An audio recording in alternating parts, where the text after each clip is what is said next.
It was one of those days that seemed to blend into the rest. The kind of day where you go through the motions, not expecting much to change. I was sitting at the kitchen table, sipping my lukewarm coffee and scrolling through my emails, when a subject line caught my eye. "You deserve to know." I clicked on it more out of curiosity than anything else. The email was anonymous, with a cryptic message that read, "Look closely before it's too late," followed by a photo of Grant, my husband, with a woman I didn't recognize. They were at a cafe, leaning in close, sharing a moment that looked far too intimate for my comfort.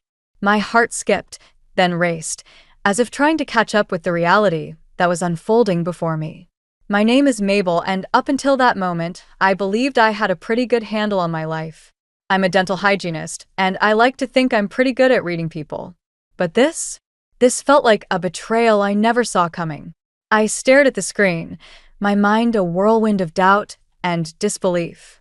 Grant and I had been together for over a decade, and while things weren't perfect, I never imagined this. I decided to confront him that evening. As he walked through the door, I tried to act normal, but my hands shook slightly as I handed him a glass of wine. He took it, kissed my cheek, and asked about my day. I could barely focus on the small talk, my mind fixated on the email. "Grant," I said, trying to sound casual, "I got an interesting email today." He looked up from his phone, a hint of curiosity in his eyes. "Oh, from who?" "That's the thing," I replied, watching his face closely. "It was anonymous, but it had a picture of you with someone I don't know." His reaction was immediate, a flicker of something. Was it guilt or surprise? Crossed his face before he composed himself. "Mabel, you know how these things are. Probably just some spam or a scam. You can't trust everything you see online." I wanted to believe him. I really did. But there was something in his tone, something evasive, that made my stomach twist. "And the woman in the picture?" He shrugged, too nonchalantly. "Probably someone from work. You know how it is with clients." I nodded, but inside, my doubt was growing. Grant's family was wealthy, with a legacy steeped in power and control. I'd always felt a bit like an outsider, especially around his father, Walter, who had this way of making everyone feel small. But Grant had always been my anchor in that world. Now, that anchor felt like it was slipping away. Later that night, as he slept beside me, I lay awake, staring at the ceiling. My mind was a storm of questions. Was this just a misunderstanding? Or was there something more, something dangerous, lurking beneath the surface? I thought of Hazel, our niece, who had come to live with us after her parents, Clark and Fiona, passed away. She was a bright kid, too smart for her own good sometimes, and she had already been through so much. I couldn't let her get caught up in whatever this was. I had to protect her. The next morning, I decided to dig deeper. I started with Grant's office, looking for anything that might explain the photo. It felt wrong, like I was invading his privacy, but I had to know. As I sifted through papers, I found something odd, financial documents that hinted at a secret trust fund. It was a small discovery, but it felt like the tip of an iceberg. I knew I couldn't do this alone.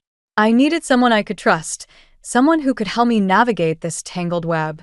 My mind immediately went to Nora, my best friend and confidant.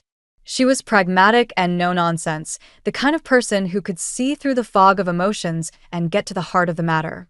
As I closed the door to Grant's office, I felt a chill run down my spine. Whatever this was, it was bigger than I had imagined, and I had a feeling it was just the beginning. I glanced at my phone, the anonymous email still open. There was no sender, no trail to follow.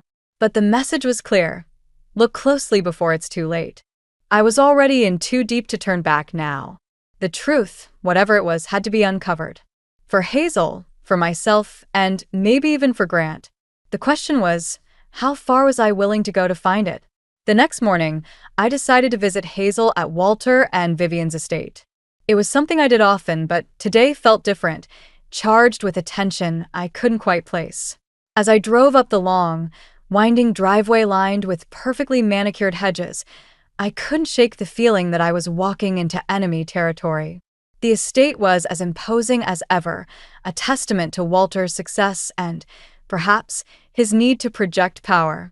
Vivian greeted me at the door, her smile as polished as the marble floors. "Mabel, darling, how lovely to see you," she said, her eyes scanning me with the precision of a hawk.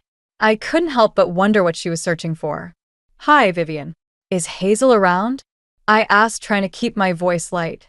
"She's in the garden," Vivian replied, her tone clipped. "She's been spending a lot of time there lately." I nodded, making my way through the house. The air was thick with unspoken words, a tension that clung to the walls like dust. As I stepped outside, I spotted Hazel sitting on a stone bench, her face buried in a book. She looked up as I approached, her expression brightening. "Aunt Mabel," she exclaimed, setting the book aside and running to me. I hugged her tightly, feeling the weight of responsibility settle on my shoulders. "Hey, kiddo. How's everything going?" I asked, pulling back to look at her. She shrugged, a shadow passing over her features. "It's okay, I guess. Grandma and Grandpa have been acting weird." I frowned, kneeling down to her level. "Weird how?" Hazel hesitated, glancing back at the house. "It's like they're always watching me, like I'm part of some plan I don't know about." Her words sent a chill down my spine. "Hazel, you know you can tell me anything, right?" She nodded, her eyes earnest. "I know. It's just, I miss Mom and Dad, and sometimes I feel like I'm just a piece in their game." I hugged her again, my heart aching for her. "You're not a piece, Hazel. You're family, and I'm going to make sure you're okay." As we sat there, I couldn't shake the feeling that the Quinns were up to something. The anonymous email, the photo of Grant, the secret trust fund, they all pointed to a web of secrets I was only beginning to unravel. Later, as I was leaving, I ran into Walter in the hallway. He was a tall man, his presence commanding even in silence. "Mabel," he said, his voice smooth but with an edge that always put me on guard. "How's Hazel?" "She's doing okay," I replied, meeting his gaze. "But she misses her parents." Walter nodded, his expression inscrutable. "We all do. It's been hard on the family." I watched him carefully, searching for any sign of the man behind the mask. "I hope we can all work together to make things easier for her." "Of course," he said, a hint of something, was it sincerity or calculation, in his voice. "Family is everything." As I drove home, I replayed the conversation in my mind. Walter's words seemed genuine, but there was something about his demeanor that made me uneasy. I had a feeling that whatever was happening, it was far from over. Back at home, I found myself drawn to Grant's office again. The financial documents I had discovered nagged at me, a puzzle piece that didn't quite fit. As I sifted through papers, I stumbled upon something new, a list of transactions connected to a trust fund in Hazel's name. The amounts were staggering, far beyond anything I had imagined. This revelation threw everything into chaos. If Hazel was at the center of a financial scheme, it meant the stakes were higher than I thought. I needed to talk to Nora to get her take on all of this. That evening, I met Nora at a small cafe, the kind of place where you could talk without being overheard. As I laid out everything I had found, her expression shifted from concern to a steely determination. "Mabel, this is serious," she said, her voice low. "You need to be careful. If Walter and Vivian are involved, they won't take kindly to anyone interfering." I nodded, the weight of her words sinking in. "I know, but I can't just stand by and do nothing. Hazel deserves better." Nora reached across the table, squeezing my hand. "Then we'll figure this out together. But you need to be smart about it. We can't let them know we're onto them." As I left the cafe, I felt a mix of fear and resolve. The Quinns were hiding something, and I was determined to uncover it. But the more I dug, the more dangerous it felt. I had to protect Hazel, and that meant taking risks I never anticipated. The question was, how far was I willing to go? And what would I find once I reached the bottom of this tangled mess? The days after my visit to the Quinn estate felt like walking on a tightrope. Every interaction with Grant was tinged with an unspoken tension, a dance around the elephant in the room. I was determined to protect Hazel, but the more I dug, the more I realized how tangled this web really was. Nora called me one afternoon with a lead. "Mabel, I think you need to hear this, she said, her voice urgent. I was talking to a friend who used to work in finance. They mentioned something about Clark and Fiona looking into Walter's business deals before their accident. A chill ran down my spine. You think it's connected? I don't know, but it seems too coincidental to ignore, Nora replied. Be careful, Mabel. This could be bigger than we thought. Her words echoed in my mind as I went through Fiona's belongings later that evening. I had avoided it for too long, fearing what I might find. As I sifted through her papers, my fingers brushed against something cold and metallic. A key. My heart skipped a beat. It was a small, nondescript key, but it felt significant. I knew Fiona had secrets, but this was a tangible link to whatever she had been hiding. The key was a promise of answers, but it also felt like opening Pandora's box. The next day, I decided to talk to Grant. I needed to know where he stood in all of this. As he sat across from me at the kitchen table, I could see the weight of his family's legacy etched into his features. Grant, we need to talk, I said, trying to keep my voice steady. I found something in Fiona's things. A key. He looked up, surprise flickering in his eyes. A key to what? I don't know yet, but I think it might be important, I replied, searching his face for any hint of recognition or guilt. Grant sighed, rubbing his temples. Mabel, you know how complicated my family is. Complicated doesn't begin to cover it, I said, frustration creeping into my voice. Hazel deserves to know the truth. We all do. He nodded, a shadow passing over his expression. I know. I don't want to lose you over this. His words hung in the air, a confession of sorts. I reached across the table, taking his hand. Then help me find out what really happened. As we sat there, I could feel the walls between us starting to crack, revealing the raw, vulnerable truth beneath. It was a small step, but it felt like progress. That evening, I decided to visit the bank and see what the key unlocked. As I stood in front of the safety deposit box, my hands trembled with anticipation and fear. I took a deep breath and turned the key. Inside, I found a stack of documents and a letter addressed to me. The documents detailed Walter's illegal real estate deals, a web of corruption that stretched far beyond what I had imagined. The letter, written in Fiona's familiar handwriting, was a plea for help, expressing her fears for her and Clark's safety. My heart pounded as I read her words, the enormity of the situation crashing down on me. Fiona had known the risks, yet she had tried to uncover the truth. And now, it was up to me to finish what she had started. I left the bank with a new sense of purpose, but also a growing fear of what might come next. As I drove home, I couldn't shake the feeling that I was being watched.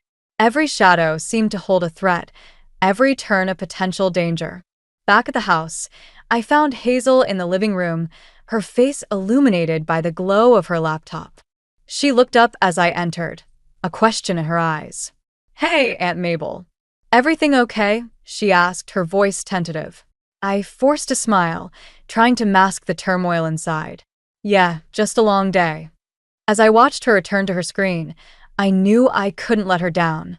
I had to protect her from whatever darkness the Quinn legacy harbored. But with every step closer to the truth, the danger felt more real, more immediate. The stakes were higher than ever, and I was running out of time.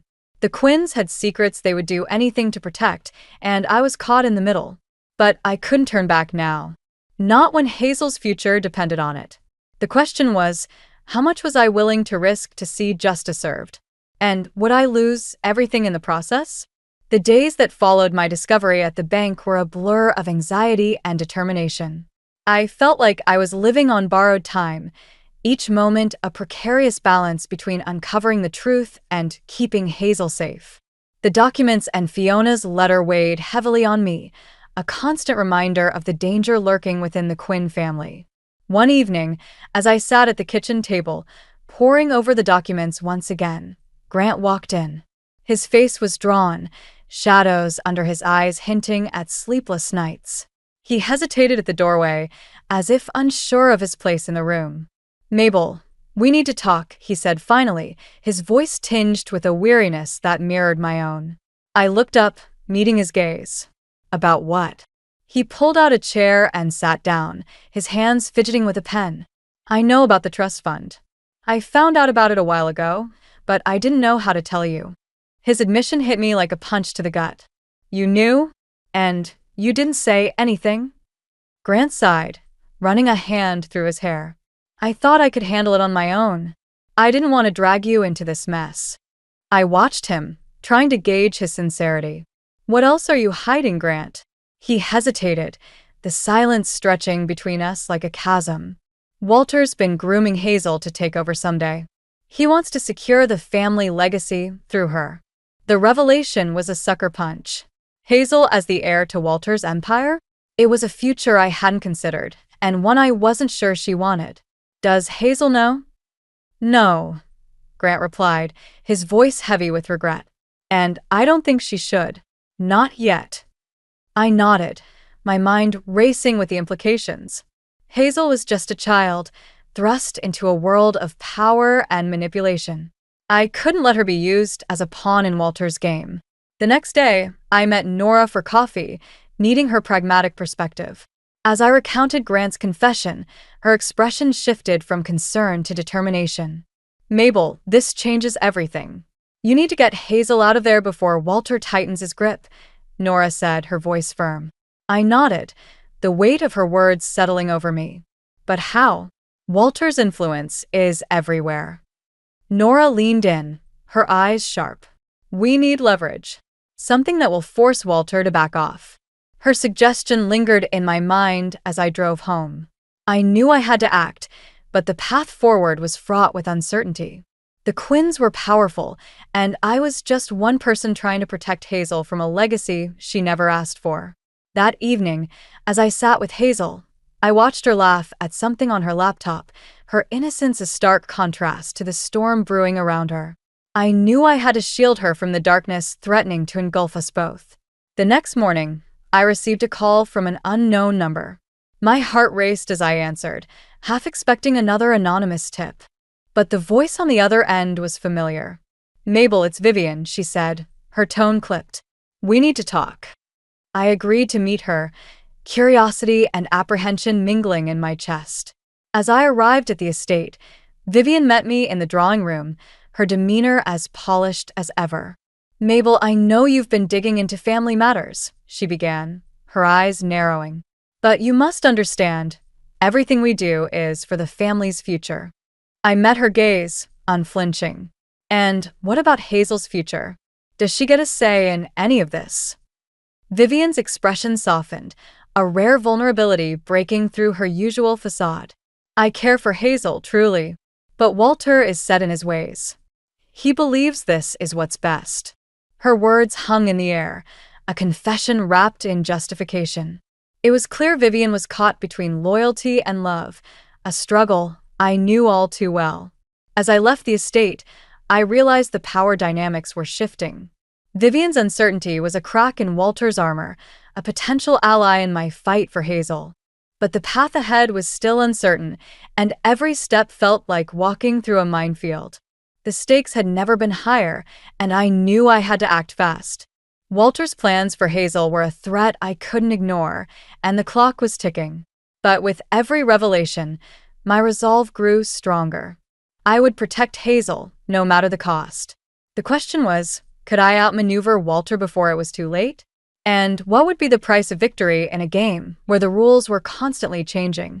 With each passing day, the pressure mounted like a storm ready to break. The documents I had uncovered were a ticking time bomb, and I knew I had to act before the Quinns found a way to silence me. Every glance over my shoulder felt like a reminder that I was being watched, and every shadow seemed to whisper of danger.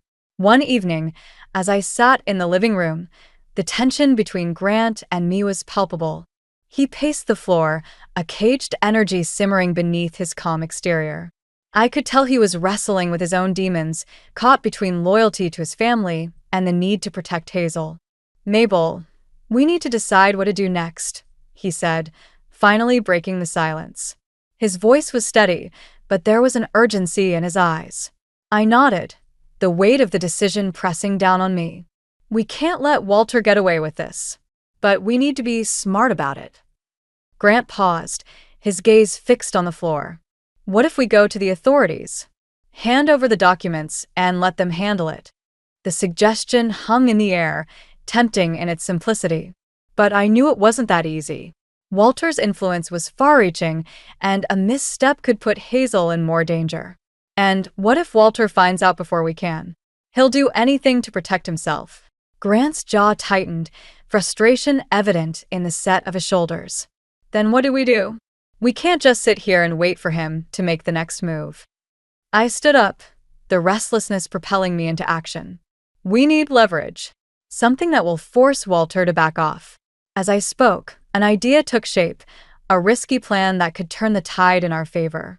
But it was a gamble, and the stakes were higher than ever. I glanced at Hazel, who was sprawled on the couch with her headphones on, oblivious to the storm raging around her. We need to get Hazel out of here, I said, my voice firm with resolve. Somewhere safe, where Walter can't reach her. Grant nodded, understanding dawning in his eyes. I know a place. A cabin upstate. It's secluded and no one knows about it. The plan was set, but the execution was fraught with risk. We had to act quickly before Walter caught wind of our intentions. As the evening wore on, I packed a bag for Hazel, my hands shaking with the enormity of what we were about to do. The next morning, as we prepared to leave, there was a knock at the door. My heart leapt into my throat, fear and anticipation mingling in my chest. Grant opened the door to reveal Vivian, her expression a mix of concern and determination. Mabel, Grant, we need to talk, she said, her voice urgent. Walter's planning something. I don't know what, but you need to be careful. Her warning was unexpected, a glimmer of hope in the midst of chaos. Vivian, we need your help, I said, seizing the opportunity. We need to get Hazel to safety. Vivian hesitated, the conflict visible in her eyes. I want to help, but if Walter finds out, we'll handle Walter, Grant interjected, his voice steady. But Hazel needs to be away from here. Vivian nodded, a decision made. I'll stall Walter, give you time to get away. With Vivian's help, we had a chance. But as we loaded Hazel into the car, a new fear gripped me. What if this wasn't enough? What if Walter's reach extended further than we imagined? As we drove away from the house, the gravity of our actions settled over me. We were crossing a line, stepping into a world where the rules were dictated by power and influence. But for Hazel's sake, it was a risk we had to take. The road stretched out before us, a path fraught with uncertainty and danger. But with each mile, my resolve hardened. I would do whatever it took to protect Hazel, even if it meant confronting the darkness within the Quinn family. The question was, how far would Walter go to maintain his empire? And could we outmaneuver him before it was too late? The drive upstate was tense, the silence in the car heavy with unspoken fears. Hazel sat in the back seat, headphones on, oblivious to the gravity of our escape. Grant's grip on the steering wheel was tight, his eyes fixed on the road ahead. I watched the trees blur past, each mile feeling like a small victory against the storm we were fleeing. But as we neared the cabin, a sense of unease settled over me. We were stepping into the unknown, leaving behind the safety of familiarity for a refuge that felt both promising and perilous. I couldn't shake the feeling that we were being watched, that Walter's reach extended further than we imagined. When we finally arrived, the cabin stood silent and secluded, surrounded by dense woods that offered both protection and a sense of isolation. Hazel bounded out of the car, eager to explore, while Grant and I unloaded the bags, our movements synchronized by necessity rather than comfort. As night fell, the weight of our situation pressed down on me. The cabin was a temporary sanctuary, but it couldn't shield us from the reality waiting beyond its walls. The documents I had found were a ticking time bomb, and Walter wouldn't rest until he regained control. Later, as Hazel slept upstairs, Grant and I sat in the dimly lit living room, the shadows casting long, looming shapes on the walls. The silence between us was thick, filled with the tension of unresolved questions and unspoken fears. We can't stay here forever, I said finally, my voice breaking the quiet. Walter won't stop until he finds us. Grant nodded, his expression grim. I know, but we need time to figure out our next move. I leaned back, exhaustion tugging at my bones. What if we don't have time? What if he's already closing in? Grant's gaze met mine, a flicker of determination in his eyes. We'll figure it out. We have to. His words were meant to reassure, but they only highlighted the precariousness of our situation. We were outmatched, a small family against a powerful empire, and the odds felt insurmountable. The next morning, a knock at the door shattered the fragile peace we had found. My heart leapt into my throat as I opened it, half expecting to see Walter's men. Instead, it was Nora, her face drawn with urgency. Mabel, you need to know something, she said, stepping inside. Walter's filed a missing persons report. He's using it to track you down. The revelation hit me like a punch, the walls of our sanctuary closing in. How long do we have? Not long, Nora replied, her voice laced with worry. You need to move and fast. As we scrambled to pack, the gravity of our situation became painfully clear. Walter was closing in, and our options were dwindling. Every plan we had seemed to unravel, leaving us with nothing but desperation and a dwindling sense of hope. In the chaos, Hazel approached me, her eyes wide with confusion. Aunt Mabel, what's happening? Why are we leaving? I knelt down, forcing a smile.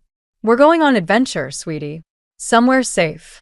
Her brow furrowed, skepticism in her gaze. But why do we have to hide? Her question pierced through my resolve, a reminder of the innocence we were trying to protect. Because we love you, Hazel, and we want to keep you safe. As we loaded the car once more, the reality of our situation settled over me like a heavy cloak. We were running out of time, and the path forward was shrouded in uncertainty. But just as we were about to leave, the sound of an approaching car stopped us in our tracks. My heart pounded as a black sedan pulled up, the driver's door opening to reveal Walter, his expression as unyielding as ever. Mabel, Grant, he said, his voice carrying a weight of authority. We need to talk. His presence was a final twist, a reminder of the power he wielded and the danger we faced. As he approached, I felt the last threads of our plan unraveling, leaving us exposed and vulnerable. The confrontation was inevitable, and as Walter stood before us, I realized that our fight was far from over. We were at our lowest point, with everything to lose and no clear path to victory. The question was, how far were we willing to go to protect Hazel? And in the face of such overwhelming odds, could we find a way to turn the tide? Walter stood before us, his presence as commanding as ever, but there was an edge to his demeanor that hinted at desperation. The sun was setting, casting long shadows across the clearing, and I felt the weight of the moment pressing down on me. This was it, the confrontation I had been dreading and anticipating in equal measure. Mabel, Grant, Walter began, his voice smooth but carrying an undercurrent of steel. I understand your concerns, but this isn't the way to handle things. Grant stepped forward, his posture tense. And what is the way, Walter? To let you control Hazel's life, like you did with Clark and me? Walter's eyes flickered with something akin to regret, but he quickly masked it with resolve. I only want what's best for the family. And what about what's best for Hazel? I interjected, my voice firm. She deserves a future of her choosing, not one dictated by your ambitions. Walter's gaze shifted to me, his expression unreadable. You don't understand the pressures of maintaining a legacy. The sacrifices needed. I shook my head, frustration boiling over. Sacrifices? You mean like Fiona and Clark? How many more lives are you willing to ruin for the sake of your empire? Walter's face hardened, but there was a flicker of vulnerability in his eyes. I never intended for things to go this far. But once you're in, it's hard to get out. The admission hung in the air, a crack in the armor of the man who had always seemed unbreakable. But I couldn't afford to let sympathy cloud my judgment. Not now. Then step aside, Walter, Grant said, his voice steady. Let us handle things. Let Hazel have the life she deserves. Walter hesitated, the weight of his past decisions visible in the lines etched on his face. And what if I refuse? The question was a challenge, a final test of our resolve. But before I could respond, Vivian appeared, her presence a calming counterpoint to Walter's intensity. "Walter, please," she said softly, placing a hand on his arm. "We've lost too much already. Let them go." Walter looked at her, a silent conversation passing between them. For a moment, it seemed as if he might relent, but then his gaze hardened once more. "No," he said, his voice firm. "I can't let everything I've built fall apart." The words were a catalyst, igniting the tension that had been simmering beneath the surface. But just as the situation seemed poised to spiral out of control, Hazel stepped forward, her voice cutting through the chaos with surprising clarity. "Grandpa, stop," she said, her eyes wide but determined. "I don't want to be a part of this. I just want to be a kid." Her words were simple but powerful, a reminder of what truly mattered. Walter's expression faltered, and for the first time, I saw the man behind the facade, a grandfather torn between ambition and love. The moment stretched, the air thick with anticipation. But then, unexpectedly, Walter sighed, the fight leaving him. "All right," he said quietly, the word carrying the weight of a lifetime of regrets.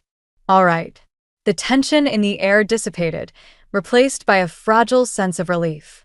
Walter's decision was a turning point, a step toward healing the rift that had torn our family apart. As the sun dipped below the horizon, casting the clearing in twilight, I felt a sense of closure settling over me. The battle was over, and though the path ahead was uncertain, it was one we would navigate together. The confrontation had brought us face to face with the core themes of our journey: revenge, justice, and the power of family. In the end, it was love and understanding that had prevailed, offering a glimmer of hope for the future. As we turned to leave, Walter called out, his voice carrying a note of vulnerability I had never heard before. "Mabel, Grant, thank you." His gratitude was unexpected, a testament to the change that had begun to take root.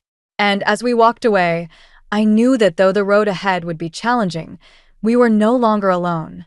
Together, we would forge a new path, one defined not by the shadows of the past, but by the promise of a brighter future.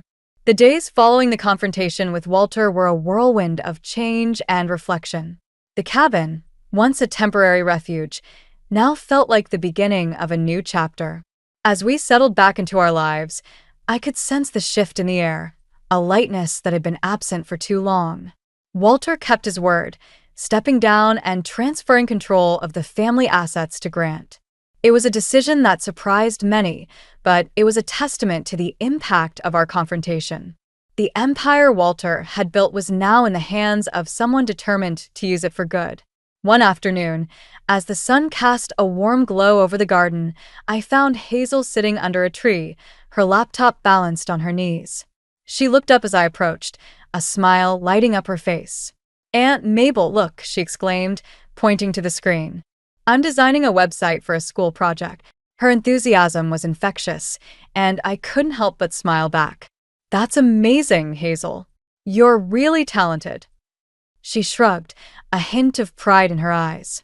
"I want to do something that helps people, like you and Uncle Grant." Her words touched something deep within me, a reminder of why we had fought so hard. Hazel's future was hers to shape, free from the shadows of the past.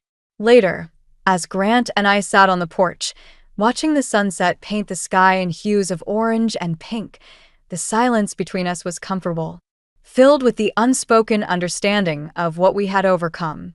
"You did it," Grant said softly, his gaze on the horizon. "You protected Hazel and changed everything." I shook my head, a smile playing on my lips. "We did it. Together."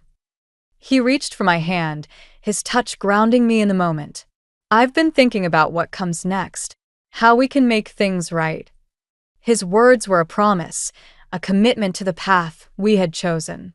The legacy Walter had left was complex, but it was also an opportunity to build something new, something better. As the days turned into weeks, We worked to secure Hazel's trust fund, ensuring her future was safe and independent.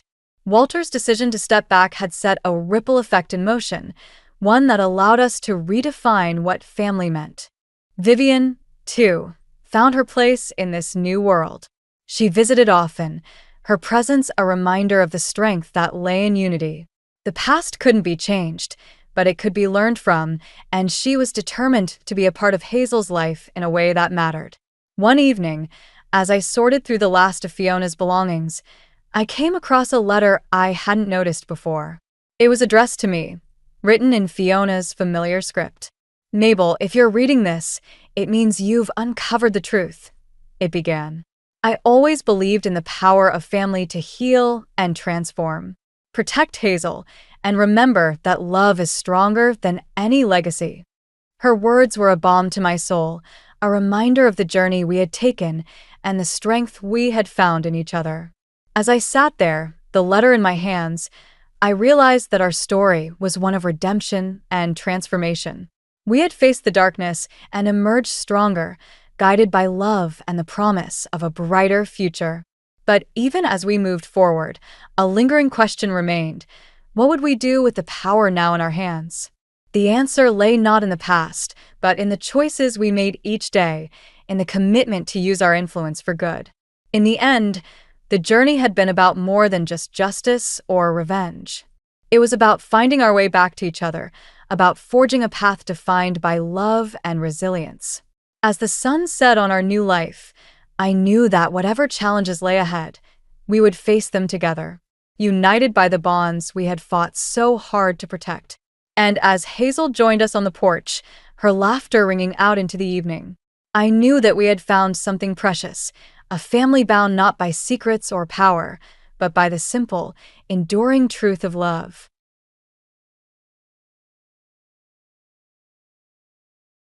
My spouse, Jonathan, abruptly recommended that I return to my parents' home, even though they were already living with us, and I was shocked by this. I was taken aback by his unexpected revelation, and yet he appeared to think he was acting quite rationally. "Do you have a problem with that?" he questioned plainly. "Avoid arguing with me. If you have a divorce, that's okay with me." I had my complaints about his recent chilly and distant behavior. Although I had thought about getting a divorce myself, I didn't think it was appropriate for him to evict me from our house. "I'm the one paying $3,200 for our expenses," I said to myself. "Is he even aware of that?" He became irate and yelled, "Leave this house now," as I stood there in shock. "You won't be welcome here, according to my folks." Though I didn't comprehend the reason, I gave in. "Okay, I'll take all my belongings with me once I can." With a look of satisfaction, he answered, "Then do it," and turned to go. I got in touch with a store to sell my stuff. I'm Lisa, and Jonathan, who is 3 years my senior, is my roommate. Our initial casual meeting turned into a whole day spent together, thanks to mutual connections. Jonathan told me that he wanted to be a voice actor, and his rich voice really spoke to me. Calm tones have always appealed to me. We swapped numbers and made plans for further dates, so it appeared that he was attracted in the same way. Without ever holding official talks, we soon found ourselves in a relationship almost by accident. When we first met, I had just received my college degree. I began working and dating someone with a little bit more life experience when I graduated from college. Jonathan was excited. Our 3-year age difference worried my friend Laura, but I reassured her it wouldn't be a huge deal. I wasn't concerned because I actually liked Jonathan and sensed his devotion for me in return. Laura eventually warmed up, believing my assessment. It was after 2 years of dating when Jonathan brought up the topic of marriage. My parents were excited to see him and had high expectations for our future after I had told them about him, even his age. I used to wonder when he would pop the question, and it happened to be on one of his frequent visits to my flat. We were just relaxing and having fun together. It wasn't the most romantic scene, but I was okay with it, because it was very much in line with Jonathan's approach. I said, "Sure, let's get married," in response to his proposal. Maybe we both had a relaxed approach to the whole event. After the proposal, we went to each other's parents' houses. I didn't feel at ease with Jonathan's family, though. When we got to his parents' house, the interior design appeared fake, despite having pieces that mimicked traditional luxury. His parents gave off the impression that they were trying too hard to be wealthy because they were wearing expensive clothing and ostentatious jewelry. We seemed to have quite diverse likes and morals. Therefore, I didn't think we would get along. It hurts that Jonathan's mother even made a derogatory comment about my appearance during the visit. The way the family of the man I wanted to marry behaved surprised me. But in the end, I had to tell myself that Jonathan was my commitment, not his family. Jonathan and I, who are getting married soon, told ourselves that I wouldn't have to spend a lot of time with his parents if I didn't particularly enjoy their company. I decided not to let this concept bother me too much. As we were getting situated into our new condo after the wedding, I saw that Jonathan was clearly obsessed with something.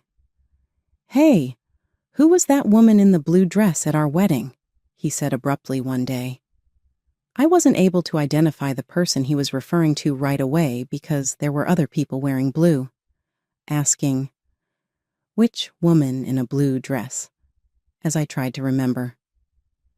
"You know, the one who gave a speech as your best friend," he clarified. "Are you talking about Laura?" It dawned on me that Laura had on a blue dress, so I responded. "Yeah, that's her," Jonathan responded, sounding a little uncomfortable. "What's wrong with Laura?" I asked, perplexed by his worry. "Oh," he said, "it's not a big deal. On my way to work the other day, I thought I saw someone who looked like her. That made me think that she had spoken at our wedding and was your best friend." Jonathan's abrupt interest in Laura and his agitated reaction puzzled me a little, but before I could ask more, he laughed it off and went back to his room. Laura called me shortly after we spoke, and she was very excited. "Listen, Lisa, my boyfriend's coming back to Canada next year," she confessed. Having known one other since they were young, Laura and her boyfriend had been together since high school. He had moved away while she was in middle school, but they kept in touch via letters, and in high school, he confessed his emotions for her. "I've always enjoyed Laura's romantic tales," I said. For a few years, her lover worked at an overseas branch, but they were still able to maintain a close and solid connection. With excitement, she wondered, "Well, do you think he might propose once he's back?" "And then you guys will get married?" I half laughed, partly exclaimed. "Oh, Lisa, you're always jumping to conclusions," Laura said, laughing. "Make sure I'm invited to the wedding, please. I swear I'll deliver another moving speech. Obviously, I need you to make a speech as lovely as you did at my wedding." We laughed together as we sipped our tea, relishing the trust and ease that permeated our chat. Just don't set the bar too high. Whenever one of us encountered a problem, the other two of us were always there to support the other. It was at this point that I noticed Jonathan's routine was changing. He started coming home from work later and later, and is still working late now. "Yeah, you think I shouldn't work or something?" I inquired one evening. "I'm all right, like I told you," he shot back. "It's always preferable to have more money. Just don't share your thoughts with others." Jonathan had grown aloof. He didn't even call me by name anymore. Jonathan and I were married, and he's been calling me just you, but I thought he would talk to me more often and kindly. But his remarks were frequently critical. His drinking had escalated dramatically, and his once gentle voice had gone gruff. Given that voice actors required a healthy voice, it was troubling that at times his voice even sounded hoarse. In spite of this, he avoided talking to me more and more and didn't appear interested in talking about his health. He eventually stopped paying any attention to me, even in the same room. Laura called me in the middle of these difficult circumstances. I recommended that we get together, as she indicated she needed to talk about something crucial. I was ready for a talk, given my concerns. We decided to meet at a cafe, a type of private seating area. Laura chose our booth carefully, a spot from where the counter and staff could easily be seen from the door. "You chose this room specifically?" I asked, noticing her cautious approach. "Yes," she replied. "I wanted a spot where the staff could see if there was a suspicious person outside our door." "A suspicious person? Is that related to what you wanted to discuss?" I queried, connecting the dots. Laura nodded, her expression tense. She explained that she had felt like someone was following her ever since she left her job about a month ago, and now she even felt watched on her days off. The reason she picked a room with a clear view was that she suspected the person stalking her might try to eavesdrop on our conversation. "Did you talk to the police about it?" I asked, concerned. "I tried, but since there's no direct contact, they can't do much," she sighed. "What about your boyfriend?" "Isn't he coming back in a month?" I inquired, hoping she had support. "I thought I'd discuss it with him too, but I wanted to first talk to you, someone close by," she explained. I understood her need for immediate support. Laura hadn't managed to get a clear view of her stalker, making the situation even more unnerving. She was too frightened to discern whether her stalker was a man or a woman. I decided to discreetly watch from a distance to try and identify who was following her during this time. I was struggling with my troubled relationship with Jonathan and found it hard to open up about it. But as I kept an eye on the situation, I made a shocking discovery. The person shadowing Laura was none other than my husband, Jonathan. Jonathan often claimed he had to work late, but I noticed that after his shifts, he lingered near Laura's workplace and followed her as she left. I was stunned to realize that the person causing my best friend such fear was my husband. Witnessing Jonathan tracking Laura with a creepy, unsettling grin completely changed my perception of the man I had married. The man I had fallen in love with now seemed like a stranger, and the love I thought would last forever turned cold. I knew I had to tell Laura the truth. I urged her to move immediately for her safety. With the help of her colleagues, she arranged for someone to drive her from the underground parking lot directly to her new residence. We took these precautions to ensure her safety as Laura made her escape. Jonathan's frustration intensified. Eventually, his pent-up anger erupted. "My parents are going to live here, so you need to go back to your parents' house," he demanded abruptly one day. I was taken aback by his sudden and unreasonable demand. "If you have a problem with that, then I'm fine with divorcing you," he threatened, losing his temper.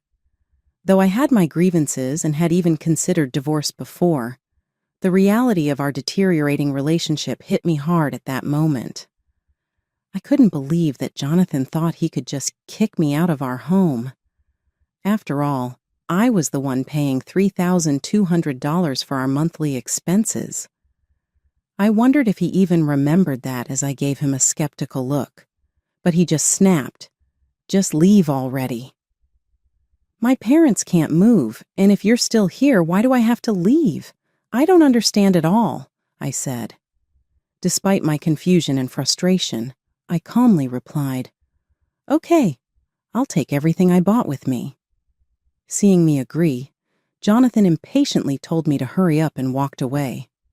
I immediately contacted a local buyback service, and the next day they arrived at our apartment.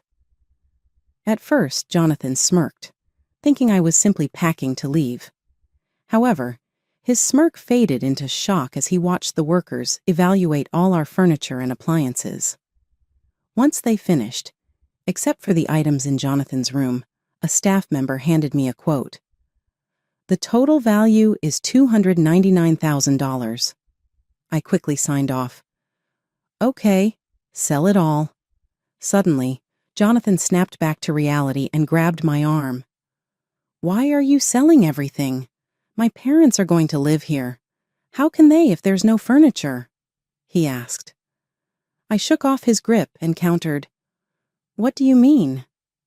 When we got married, you told me you were broke because you were paying for your acting classes. You asked me to handle the rent, furniture, and living expenses. I never knew you were that broke. I feel deceived. Remember the $3,200 I've been covering every month? From now on, you'll pay that.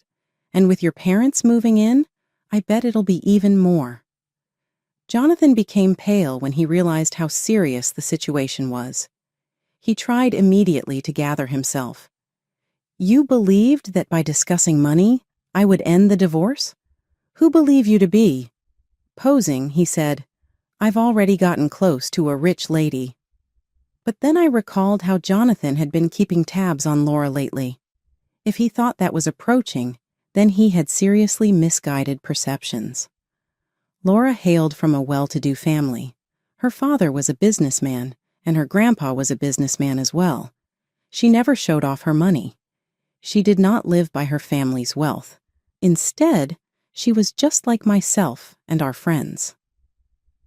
However, it appeared that Jonathan had become aware of Laura's past and considered her a better fit, possibly due to the belief that riches could make one person more desirable than another.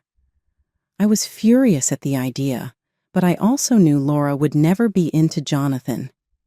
She had been dating her high school sweetheart for years, and he was going to return to the state shortly with intentions of getting married.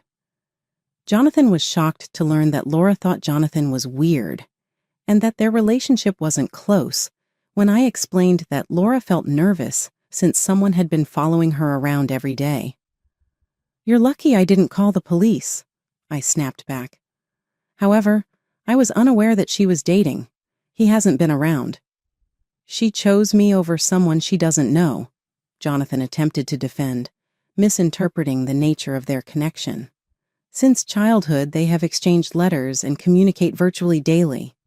In contrast to you, who has only held part-time employment, her partner has success. He's liked by her dad, too. As I presented the facts, Jonathan appeared extremely depressed, I observed. It was obvious that his fantasies about getting close to Laura were simply that, dreams. Hard reality was beginning to sink in. He looked a little relieved as people came to grab our stuff. You're basically all I have right now. Trying to look unfazed, he asked, You'll always support my dream of becoming a voiceover artist, won't you? I looked back at him sharply and said, Sorry, I've already started the divorce process. From now on, we should speak with each other through our attorneys. Jonathan clung to me, maybe thinking I still had feelings for him. Avoid saying that. He begged, Haven't we been getting along all this while? Getting along? You've been aloof from my closest friend Laura ever since you found out she's affluent, and shortly after our wedding, you started hanging out with her. That's when I understood I had erred, I went on. Jonathan started sobbing. Though he was older, I found his mischievous sobbing much less endearing. I could no longer stand him in my presence. Enough, I said angrily. Additionally, I've told your uncle about the divorce. You are aware of his toughness. He's determined that you will work for him. Thus, I can no longer encourage your aspirations to become a voice actor. As it is, you hardly ever practice. Maybe it's time to face facts and move on from Laura, or else I'll contact the cops. I turned away after saying my last words, vowing never to look back. I would remain with my parents for the time being, but if I found a good place, I would think about moving closer to my place of employment. Jonathan, meantime, fulfilled the prediction and went to work for his uncle. His parents, who were all employed by the uncle, moved in with him as well. They anticipated being financially dependent on him following his marriage to Laura. It seemed that taking advantage of others ran in the family. I was relieved to get out of that hazardous situation. Although age wasn't a big deal, I promised to be pickier about who I dated in the future. Happier news. Laura invited me to her wedding after we resolved our differences with Jonathan. She introduced me to her boyfriend of several years, and I sincerely hoped they were happy.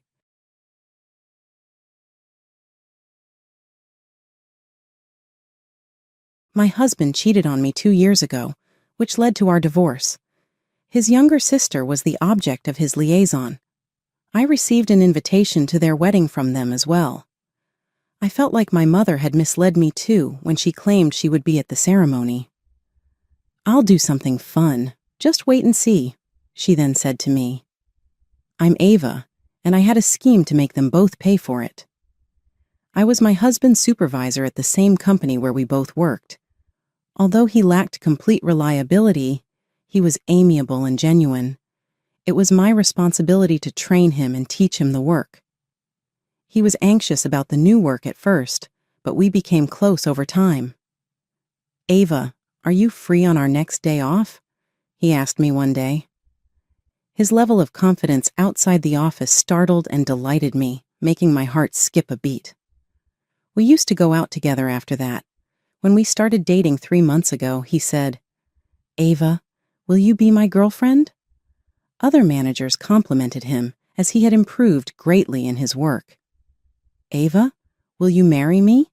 he asked me after receiving a promotion and moving to a new department. With pleasure, I concurred. Our wedding went well, and my parents and younger sister Lauren hit it up with Scott right away. Scott and Lauren, who were the same age, hit it up right away. She often stated, "You are so lucky to marry such a kind man like Scott, and it looks like people at work have high expectations for him." Lauren had just broken up with her fiancé and seemed to be yearning for marriage, frequently expressing how jealous she was of me. After our wedding, I maintained working and taking care of domestic tasks, supporting Scott both at work and in our personal lives, or at least I felt I was supporting him. About a year after our marriage, Scott started arriving home later and later, and we hardly ever had dinner together. "Scott, it's been a while since we've discussed work. Is everything in order?" I inquired. "There's nothing wrong," he answered. "You've been arriving home late every day, though. If I am of any assistance, please let me know." "There isn't," he remarked, appearing irritated. He used to talk to me about everything, but lately he appeared offended when I brought up work. During his days off, he would either go outside to get some fresh air or sleep all day, claiming to be exhausted. I felt like we hadn't been spending much time together, so I gave Scott some advice. "Hey, Scott, how about we go to a spa together during next month's holiday? My sister recommended a restaurant to us." "A spa?" "Yes, it's a place where we can heal our body and mind from daily stresses at work," I explained. He seemed busy, so I scheduled a hotel reservation with the spa for him. 1 week before the spa excursion, I asked Scott, "What time should we leave the house next week?" "Huh? Oh, is the spa trip next week? I neglected to mention, I have to travel on a business trip next weekend." "What? But you've known about the spa trip for quite some time." "Well, it's work, so it can't be helped," he remarked. "Right, I see." Scott's department seemed to be busier than ever, with frequent business excursions. This time, too, I had no choice but to quit. Scott headed out on his work trip early in the morning, as usual. Well, I thought to myself, if everything had gone according to plan, we would have been on our way to the spa by now. While I was feeling sad, I got a phone call from the hotel where I had made a reservation. Despite having sent a cancellation email, it seems they did not receive it owing to an error, and they contacted us to confirm our arrival time. I thought I might as well invite Lauren. Lauren had left the house in the morning and was not coming home when I called my parents. I therefore made the desperate decision to take my mother to the spa. It almost seemed impossible that my mother could make it at such short notice, but to my surprise, she said yes. "Are you serious? Is it all right to leave Dad alone at this time?" "I'm more worried about you than your father," she added. She seemed to have decided to come along since she had noticed my recent low spirits. "Thanks, Mom. I should be the one expressing gratitude to you. I'm pleased to be able to have a trip with you." I wanted to enjoy the vacation with my mother, which I hadn't done in a long time. However, when we got to the hotel, we witnessed something shocking. "Mom, look at that!" At the hotel, we saw Scott, who was meant to be on his business trip. He was arm in arm with a woman, appearing joyful as they approached the hotel where we were meant to stay. The instant they entered the hotel, the woman with Scott turned her face in our direction for a moment. "You've got to be kidding," I thought. That woman with Scott was Lauren, my sister.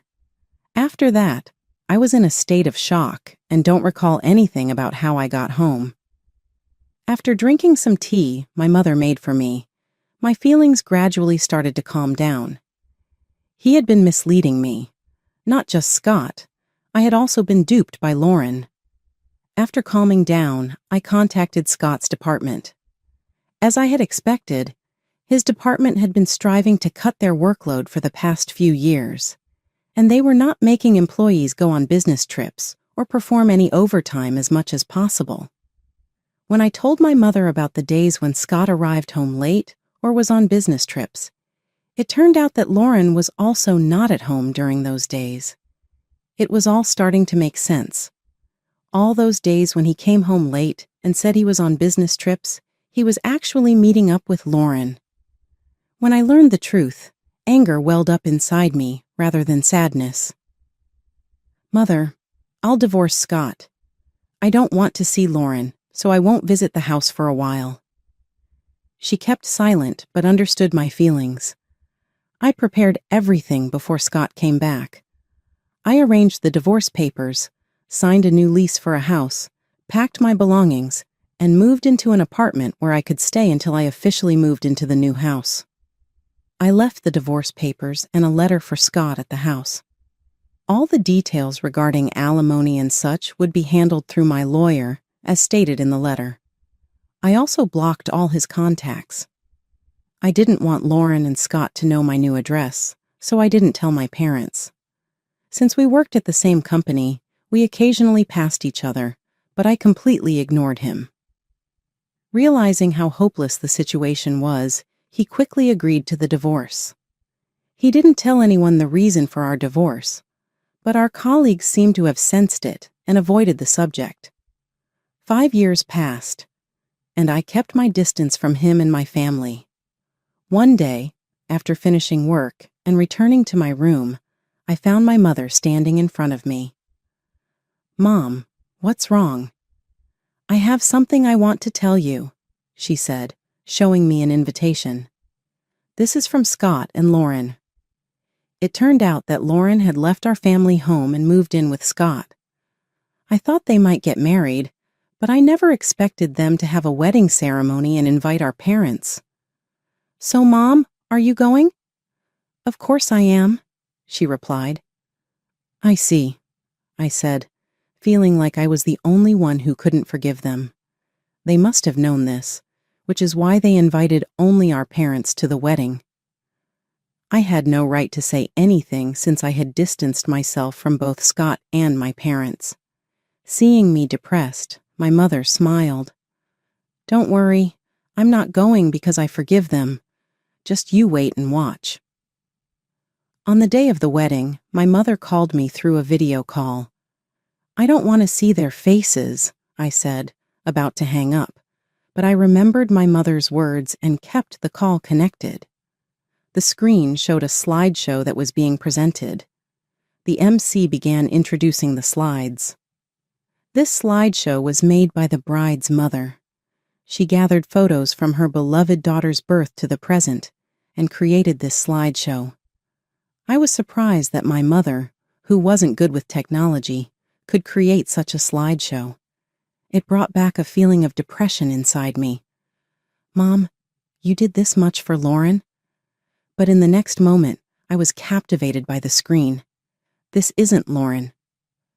The slideshow started with a photo of me when I was born. The MC continued, "So cute. There's a resemblance to Lauren somehow." As the guests watched with a relaxed atmosphere, Lauren's expression stiffened. The MC continued, "Since she was young, the bride has always been devoted to her family. She was a diligent student and succeeded in entering her desired university. After starting her job, she became a very reliable employee at the company. Lauren's friends and colleagues who knew about her student days and workplace began to buzz with excitement. Huh? Is that a photo from the welcome party at university? Lauren didn't go to such a good university, did she? Hey, isn't that a photo from the company's welcome party? Wait a minute. Looking closely, it's completely different. Wait, if this isn't Lauren? Scott also seemed to have noticed.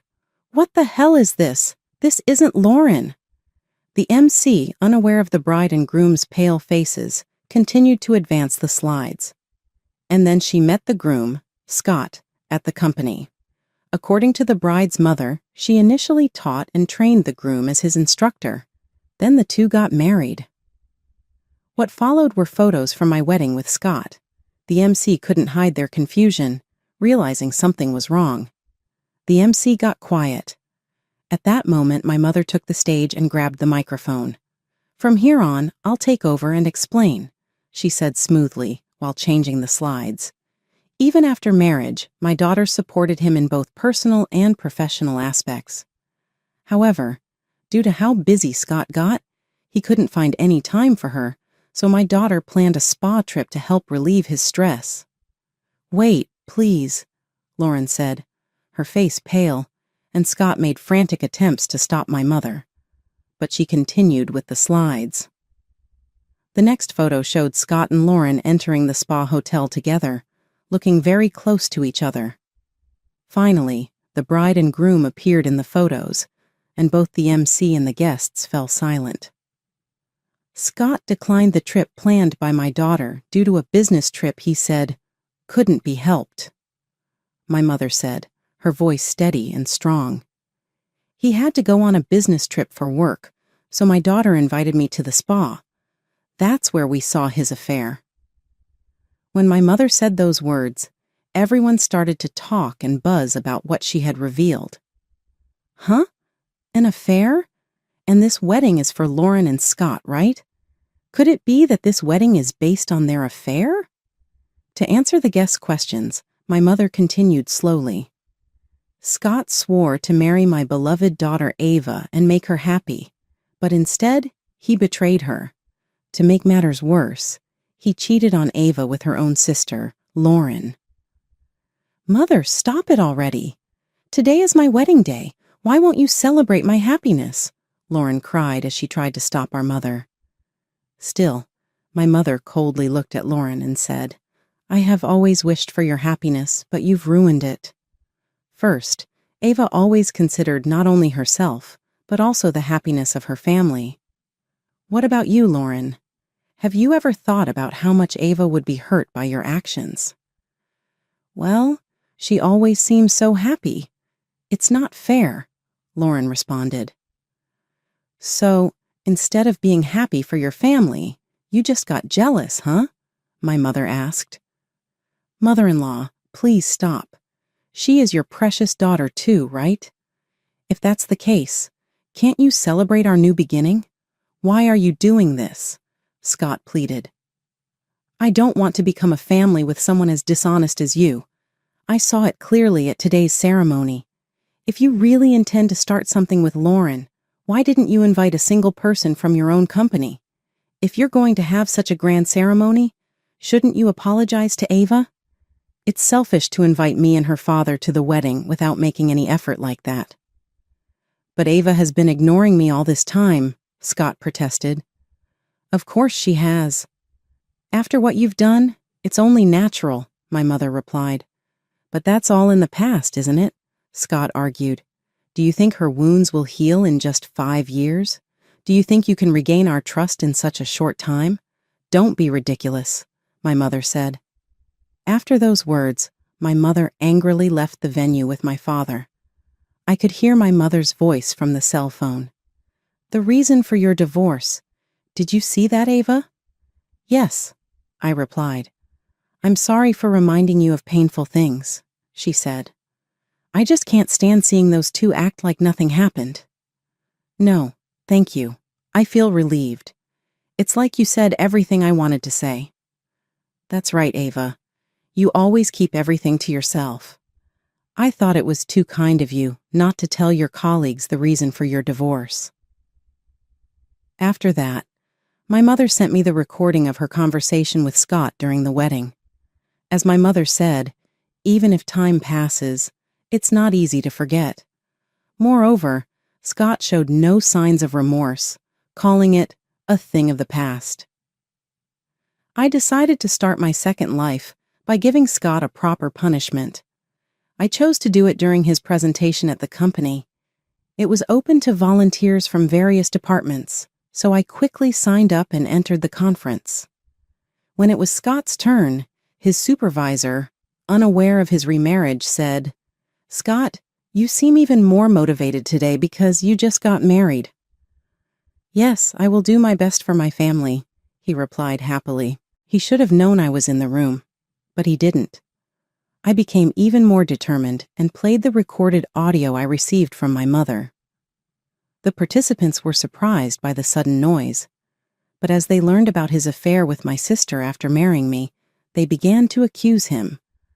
"Scott, didn't you say that the reason for the divorce was a difference in values?" someone asked. I couldn't help but burst into laughter. "Oh, really? Did you say something like that? Well, I can't understand a value that involves cheating with your own wife's sister." I apologized for mixing personal matters into this important presentation. I have decided to quit as of today. I endured it because I liked this company, but I cannot bear to be in the same place as him any longer. Just as I was about to leave, the board members intervened to stop me. "Wait a minute, Ava. You're an essential asset to our company. If someone should leave, it should be Scott." "Huh, but me? I've been expected to have a promising future," Scott protested. "We had expectations in the past, but lately, you've been wearing worn-out clothes and you're not focused. It seems like you've completely lost the problem-solving abilities you had before. We're not expecting a lot from you anymore," they said. Lauren, who had always been awful at housework and did little when she lived with her parents, became a full-time housewife after marriage. Apparently, she left most of the house tasks for Scott to undertake, even while he experienced challenges at work. I couldn't give Scott advice like I used to, and he started making more issues at work. The fact that he had cheated on his wife's sister spread swiftly inside the workplace, and his reputation went bad fast. Once regarded and seen as a rising star, he was now viewed with distrust and scorn by his colleagues. His reputation was further damaged when his job started to suffer and he committed more errors. At the following board meeting, it was determined that I would stay at the company, but Scott would be sent to a remote area. He was essentially being demoted, with plans to lay him off in the near future. The corporation couldn't afford to maintain someone who had produced so much uproar and problems. Lauren, who had been enjoying her life as a housewife with his money, swiftly abandoned him when she found out about the relocation. She shifted to another man without hesitation, thinking she could easily find another method to sustain her lifestyle. However, the man she chose turned out to be a typical freeloader. He had no employment and no desire, and he started living off Lauren's money without contributing anything. Now, Lauren is suffering from his obligations. She's urgently working 2 jobs, day and night, just to make ends meet. She's overworked and miserable, a long cry from the carefree life she had envisioned. She had hoped to move on fast and avoid the consequences of her actions, but reality struck her hard. As they say, what goes around comes around. Erroneous actions will eventually catch up with you. Seeing Scott and Lauren in such a state, I finally felt a sense of closure. As I observed them struggling, it dawned on me that their betrayal had finally brought about their demise. Scott lost his profession and reputation, while Lauren lost her affluent life. They both faced the repercussions of their conduct, and it brought me a sense of calm.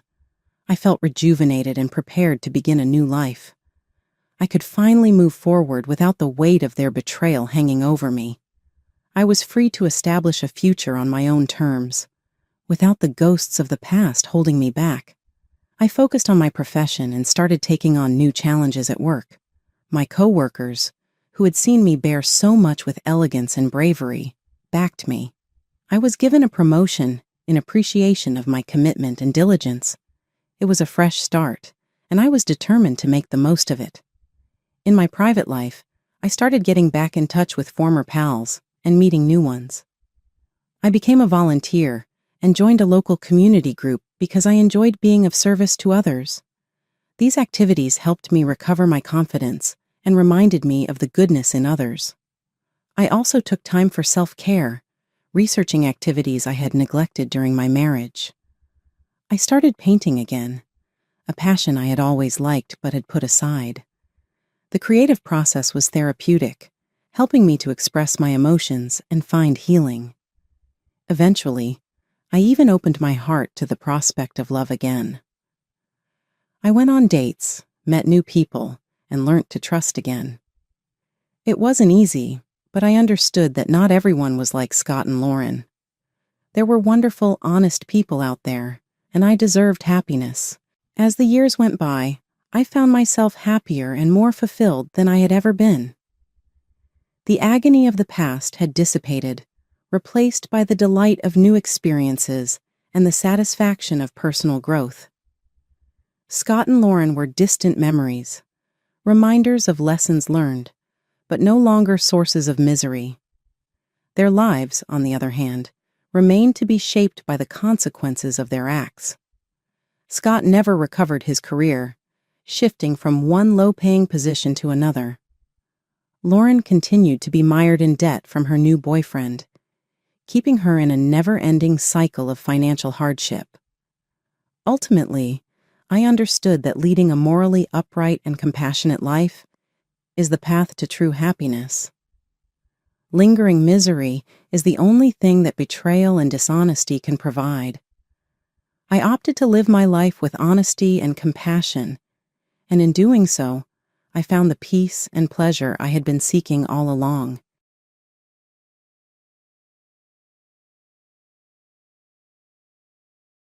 Being an architect by profession, I was thrust into the unique position of being a bride on what was meant to be the most painstakingly planned day of my life. Everything about the wedding had been meticulously planned, right down to the flower arrangements and evening music selection. I had pictured the day as if it were a scene from a love story, where everything is overcome by love. My fiancé Tyler, an engineer who is well known for his direct and rational approach, and who is the ideal match for my creative side, nervously smiled as he waited at the altar. But as I made my way down the aisle, I saw that Tyler had a far-off expression in his eyes, almost like he was carrying a weight. I attempted to brush it off as just wedding jitters, but my anxiety only increased when I saw Tyler's mother, Betty, glancing at a neighbor while whispering in a whisper. She faked a smile and murmured, "You look beautiful," but her fake smile was evident in her eyes. Tyler paused tensely before saying, "I do," as the ceremony went on and the minister inquired if he took me as his lawful married wife. But there was no warmth in his eyes that I had always connected with those words. Betty got up during the ring exchange and proclaimed loudly that she had to record this moment, but her declaration sounded more like a warning than a celebration. When I arrived at the reception, Betty made a mocking comment about my unusual attire, implying that I was breaking some sort of rule. In an effort to keep things lighthearted, I responded that I didn't see any reason to precisely follow tradition because I considered weddings to be celebrations of love. Tyler's attempt to diffuse the situation was consoling, but it came across as resigned, which was inappropriate for such a joyous moment. Tyler and I danced together robotically as we started our first dance, our bodies near, but our spirits far apart. It seemed odd. The song that was supposed to be our love anthem. The distance felt wide and uneasy, when Tyler asked if I was ready for forever. I said in the affirmative, against all odds believing that the ominous cloud hanging over us would soon part. I was unaware, though, that this was just the beginning of a string of difficulties that would put our marriage to the test and make me face my true self. Even as we all raised a glass to our new beginning, there was still a persistent feeling that something had already ended. Returning to our comfortable 4-bedroom house, which was supposed to be our haven after the wedding, felt more like entering an unknown future. But the walls I had thought would protect our happiness started to feel like prison bars, which created the foundation for continuous conflict inside the family. My mother-in-law, Betty's quiet infiltration, began with her numerous unannounced visits and constant criticism. This resulted in a stunning announcement that she would be moving in with us permanently and occupying the comfortable reading nook I loved so much. I looked helplessly at Tyler, thinking he would defend our personal space, and my heart fell. With trembling emotion in my voice, I took Tyler aside. "Tyler, this is our house. Isn't it better that we discussed this before coming to this conclusion?"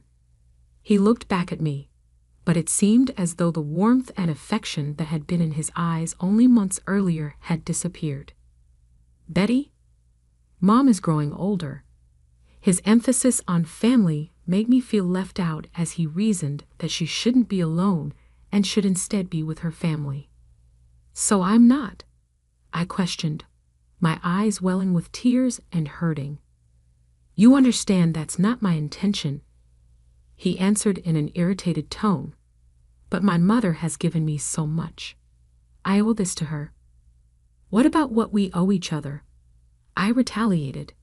"Tyler, we recently got married. We should be using this time to develop as a team, not to please your mother." But my requests appeared to be ignored. It was a unilateral decision that rendered my thoughts, feelings, and sense of place meaningless. After Betty moved in, their relationship, which had once been based on love, became a hotbed of resentment and egos. Her imposing presence made every room feel claustrophobic. The intimate times I used to spend with Tyler, as well as the serene spots where I used to read, were now gone. I discovered that I was fighting for my own identity, dignity, and peace of mind, in addition to trying to keep my marriage intact and get back my house. I couldn't help but wonder, how did this happen? How did my decisions and life end up being subordinated to the whims of others? My once peaceful reading nook was overrun by Betty's possessions.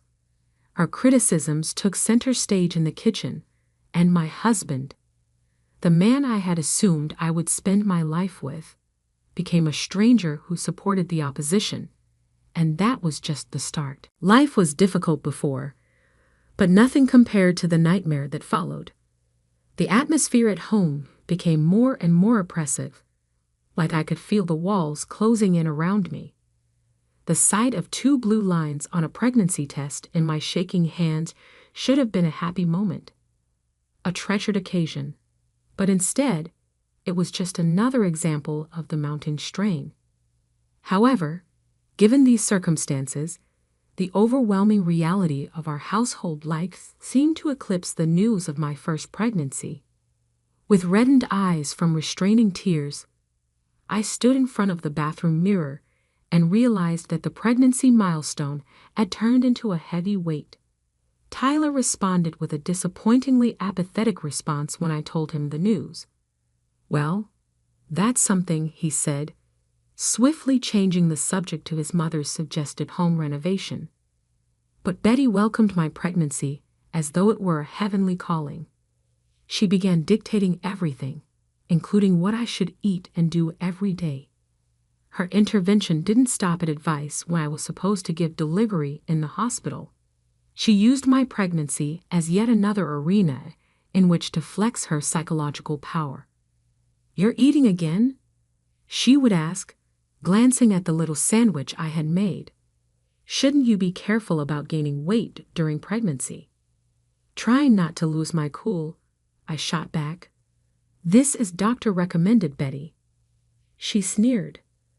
"These days, doctors are ignorant. We knew how to handle pregnancies back when I was a child." My vitality began to fade as the weeks went by, but Betty's demands increased. She made my house into her kingdom, treating me like a servant rather than an expectant daughter-in-law, ordering me to cook, clean, and attend to her every need. She would yell from her self-appointed throne in my former reading nook, which was now her hideout for daytime TV viewing and incessant phone scrolling. "Betty, why haven't you vacuumed the living room yet?" "Betty, I've been feeling quite exhausted today. The physician recommended me to rest," I said, my voice brimming with fatigue. "Tiredness during pregnancy isn't an illness, you know," she retorted. Tyler remained silent throughout it all, his acquiescence to the situation creating further stress. Betty's criticism of my baby name choices during a heated dinner brought the whole thing to a breaking point. A child with that name would be absurd. She scoffed. "You might as well put a kick me sign on his back for the rest of his school career." I retaliated angrily, saying, "Enough is enough, Betty. I get to decide how to raise this child since it's mine." Her voice became more intense, and her eyes lit up with rage. At last, Tyler stepped in, but not in my favor. "Betty, you seem very sentimental." Looking from Tyler to Betty, and then around the house that had become my jail, he continued, "Mom's just giving her opinion." I felt completely alone, degraded, and imprisoned. I could hardly recognize the reflection in my tarnished wedding ring. It was a lady who was slowly losing everything that had once made her unique. I had previously loved my house, my honor, and my will to keep going. Nevertheless, the pressure of ongoing combat steadily undermined such ideals. During one such family meeting, Betty looked me in the eyes and said, "Maybe you shouldn't be a part of this family if you can't handle a simple family discussion." Her tone was triumphant and chilly. At that moment, Tyler's silence was unbearable, cutting through me more deeply than any uttered words could have ever imagined. I was instantly aware that my nightmare was not only coming, it had already engulfed me, transforming my life into a confusing maze of suppressed tears and broken dreams. I wandered through the house like a ghost, where each room echoed the absence of the warmth it once held. The baby growing inside me became my sole beacon of hope, the last shred of joy in a life that felt increasingly hollow. Yet even this small solace was under threat. The breaking point arrived on a frigid evening during one of those dreadful family dinners, which were always thick with tension. I had labored for hours over a meal, anticipating Betty's inevitable criticism. Each of her critiques struck like a sharp jab. Every scoff felt like a slap. I braced myself for her usual disparagement, but this time her words cut deeper than ever. "You think you're fit to be a mother if you can't even manage a household. What are you going to do with a baby?" Betty sneered, each word a piercing attack on my already fragile self-esteem. My hands shook, and tears blurred my vision, but before I could respond, Tyler chimed in, solidifying my despair. "Mom has a point, Betty. You need to step it up. We're going to be parents soon." That was the last straw. A surge of anger mixed with years of accumulated resentment and humiliation coursed through me. "Step it up! Step it up!" I exclaimed, my voice filled with a fierce intensity that even I hadn't expected. "I am carrying our child, managing our house, and enduring relentless emotional abuse from your mother, and you tell me to step it up." Both Tyler and Betty looked taken aback by the force of my outburst. At that moment, the reality of my situation was stark and unyielding. laying bare the profound isolation and disrespect I faced daily within what was supposed to be the sanctuary of my own home. The tension inside me had built up like a dormant volcano, and finally it erupted. "I'm done. I can't do this anymore," I declared, my voice breaking under the strain. "I won't raise my child in a place where their mother is treated like nothing. If this is what family is to you, then I want no part of it." With those words, I left the dinner table, leaving Tyler and Betty in stunned silence. I quickly packed a small bag, my hands shaking so much that I struggled with the simple action of turning the doorknob. It was then that Betty decided to strike what she thought would be her final blow. "Where do you think you're going? This is Tyler's house, not yours," she sneered. I turned to face her, meeting her gaze firmly. "Actually, Betty, this house is mine. I bought it, and I have every right to decide who stays and who leaves." "Betty, don't do this. Let's talk about it," Tyler implored, his voice desperate, finally grasping the gravity of the situation. "There's nothing left to talk about," I replied, tears streaming down my cheeks as I opened the door to the cold night outside. As I stepped out, I felt the finality of the moment. The door closing behind me seemed to signify the end of a prolonged tragic chapter in my life. I started walking. Each step away from that house was painful yet necessary. I didn't know where I was headed, but it didn't matter. For the first time in a long while, I felt a sense of agency over my fate. Despite the high emotional cost, the icy wind cut through my thin clothes as I wandered the deserted streets, the cold biting into my skin as sharply as the turmoil inside me.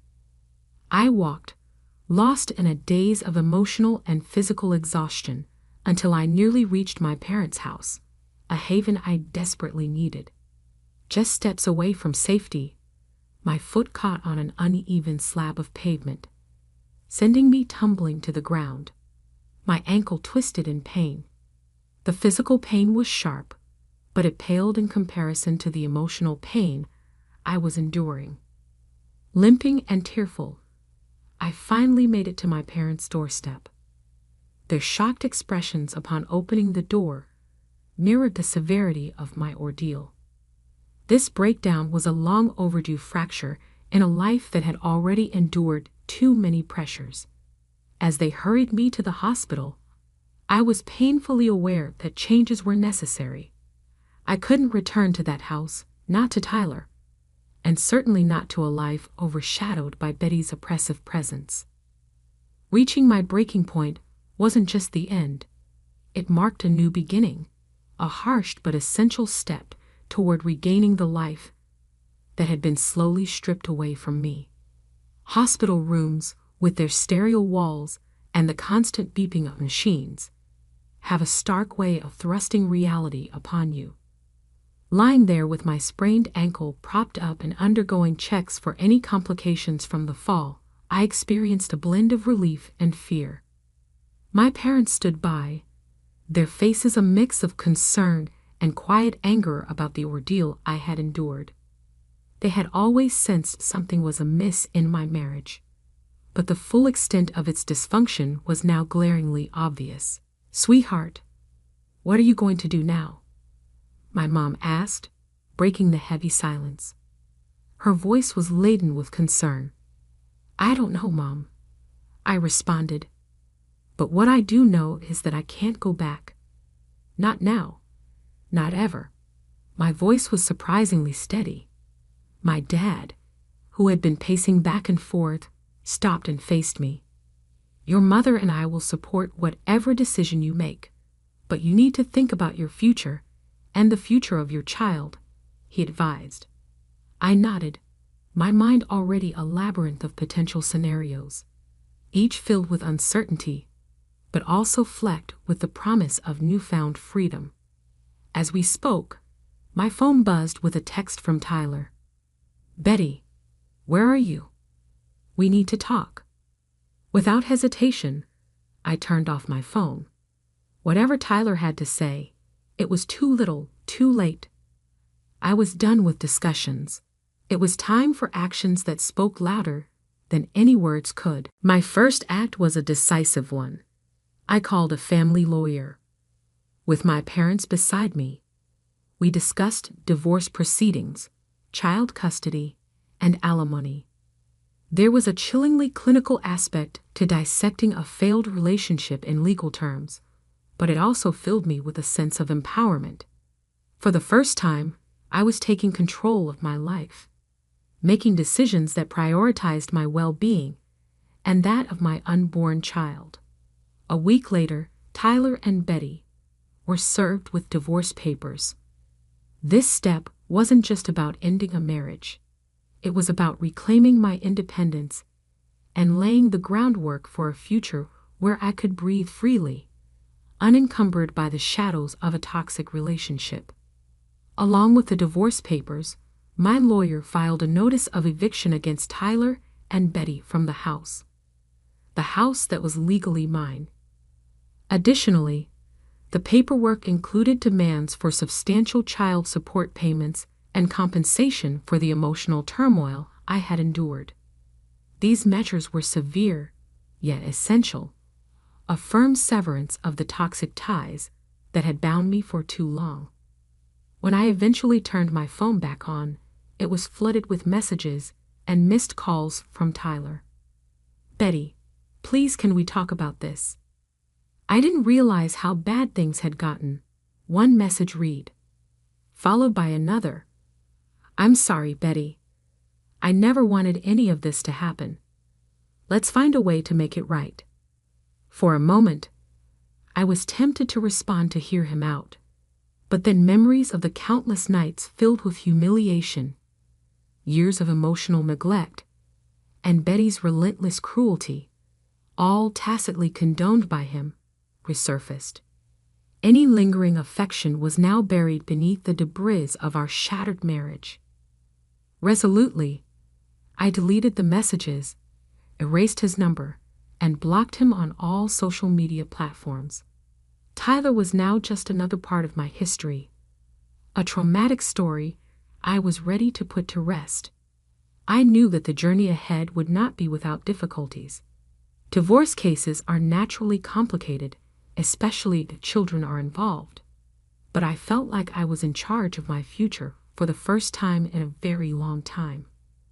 Although it was a difficult voyage, it guided me away from the devouring darkness and into an uncertain but promising better future. The courtroom had that certain cold, impersonal feel to it that characterizes spaces where fortunes and lives are made or broken in an instant. Sitting next to me was my lawyer, who looked confident and had a pile of documents ready. My parents' moral support was evident behind me. Tyler was sitting across the room, looking defeated and bewildered, while Betty was sitting next to him, her countenance a mask of indignant disbelief. The BFF said, "All rise," and Judge Anthony walked in. The dissolution of the marriage happened in a blur. Evidence of Tyler's neglect and Betty's abusive behavior was given to the court, exposing lies and laying bare a flurry of facts and accusations. I watched as their faces twisted, maybe realizing for the first time that they were being observed by the authorities. The seriousness of the matter enveloped the courtroom as the judge spoke to Betty. "Ms., you are being accused of harassment and emotional abuse. The amount of evidence used against you is substantial. How would you implore?" Betty stumbled, not the confident person she usually was. There was a hint of desperation in her response. "This has all been taken out of context, Your Honor. I was just concerned about my son's welfare." The judge swiftly responded, "It seems your definition of well-being is quite twisted, showing that he was not impressed." Following a succinct but thorough assessment, Judge Anthony rendered the decision. "Betty and Tyler are officially divorced by the court. The only person who will be granted custody of the unborn kid is Betty. Tyler, you must make the state-mandated child support payments. Mrs. Betty, you are subject to a $300,000 fine due to the substantial proof of your emotional abuse and harassment. As the gavel fell, I felt a sense of relief, but it was a bittersweet victory. Rather than ending in fiery arguments, my marriage had ended with a peaceful exchange of divorce decrees. It was more expensive than I could have ever imagined, but I was free. Tyler came up to me on my wedding day as we were leaving the courtroom. His look was one of remorse mixed with perplexity. "I'm very sorry, Betty. I never imagined we would end up here," he said in a somber tone. When I looked at him, the man I thought I would live a lifetime with, all I felt was emptiness where love used to be. "Tyler, I didn't believe so either, yet here we are," I said. "It's too late to apologize now," as I turned to face him and started to go away. As I walked by, Betty tried to look up at me, maybe looking for approval or maybe forgiveness, but I gave her none. She'd taken too much out of me. I could not give her the gratification of knowing that I was still affected by her. The world appeared lighter and more colorful as soon as I left the courthouse, as though I was viewing everything through a different prism. It felt like a new chapter, one that I would write on my terms, free from the continual shroud of dread and emotional upheaval. With tears in her eyes, my mother gave me a strong embrace. "Betty, you succeeded. You're at liberty." I gave her a big, heartfelt embrace in return. "I couldn't have gone through this without you and Dad." With each other, we stepped into the fresh light of a new day, prepared to go forward and let go of the past. My dad joined in the group hug and stated, "We'll always be here for you," in a steady, comforting voice, "and for your new beginning." That night, as I sat by myself in the silence of my home, which was now unquestionably mine, I experienced a deep sense of calm. I was alone, yet I didn't feel lonely. I had to live up to my own expectations for the first time in a long time. I was still a little nervous about the difficulties that were ahead since, well, I was going to become a single mother, which is a really demanding duty. However, as I put my palm on my abdomen and felt the soft movements of my unborn child, I had a peaceful, certain feeling descend upon me. This harrowing voyage had forced me to face some important truths. Even while the scars from the past were still there, they now told a story of survival rather than failure. I was prepared for whatever was ahead, not out of need, but rather a state of will. Making the decision to take control of my life and determine my own fate was crucial. It was the prospect of a fresh start, one filled with resiliency, optimism, and just discovered independence.